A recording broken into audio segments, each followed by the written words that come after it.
The Lost Year, Chapter 14, Lessons. Under any other circumstance, the sight of Camelot's walls would have been a pleasant one. Arthur always loved watching the white turrets of the castle come into view.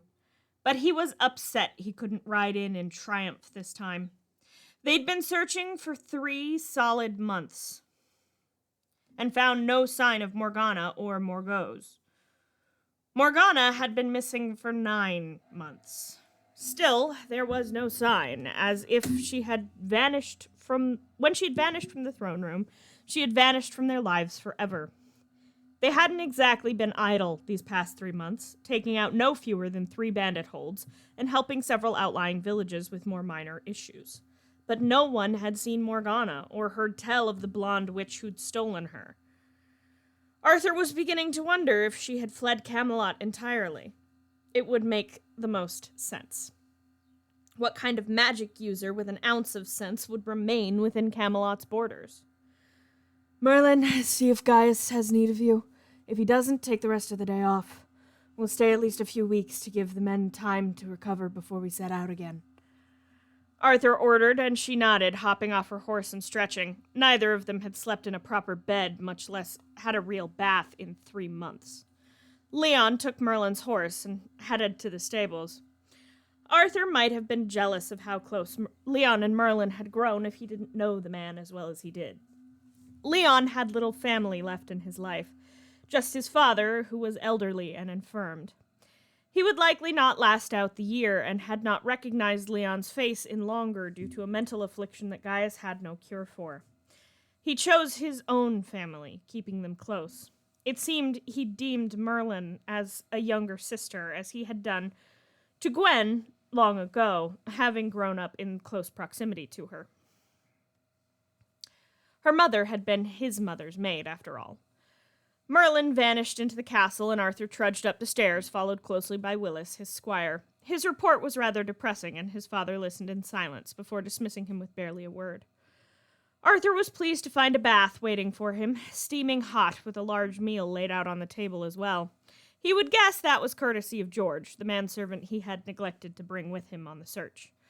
He sighed as he slipped into the bath, his muscles relaxing as he rinsed months' worth of filth from his hair and skin. Merlin was similarly excited to find that Gaius had, with some assistance from Gwen, pulled out the rather small tub they had and set it up behind a screen of drying laundry so she could wash the road from her skin. He cooked a hot meal as well, and Gwen brought fresh bread, the 3 of them dining together as Merlin recounted most of what had happened over the last 3 months. Nothing really newsworthy, though. Only the bandits and Leon's campaign to make a warrior of her held their attention.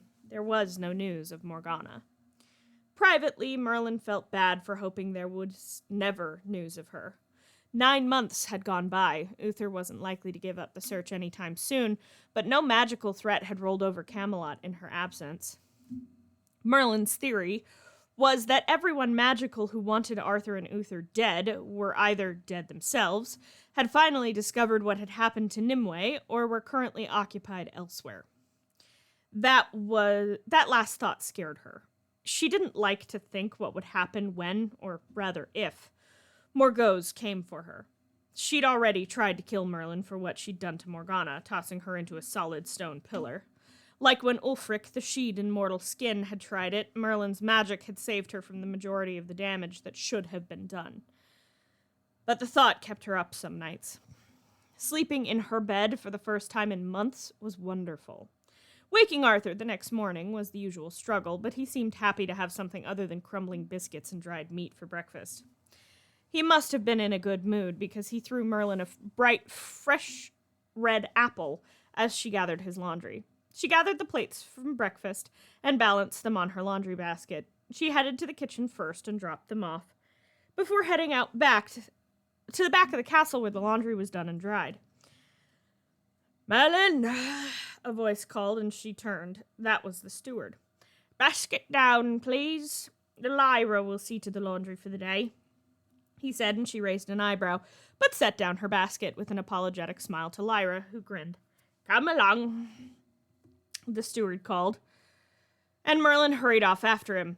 He was an older, balding man with a wispy white beard that seemed to have taken over his face in the 3 months since Merlin had last seen him.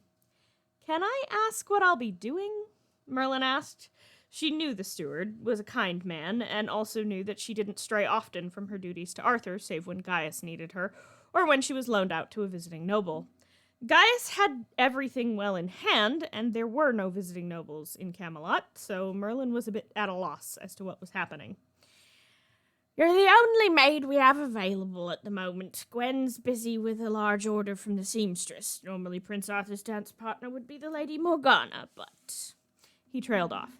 "Hang on, dance partner?" Merlin asked, and the steward nodded. "He needs to partner with someone a bit more spry than Madame Raz." He turned on Merlin, waving a finger at her. "Never tell Raz I said that." He continued to point at Merlin until she nodded.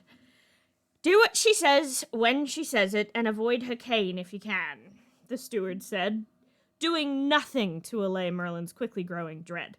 He stopped at the door to one of the smaller banquet halls that wasn't often used. "Good luck." He gestured Merlin inside. Shaking her head, Merlin knocked and entered when she was called for, watching the steward practically run in the opposite direction as the slightly raspy female voice that bid Merlin enter.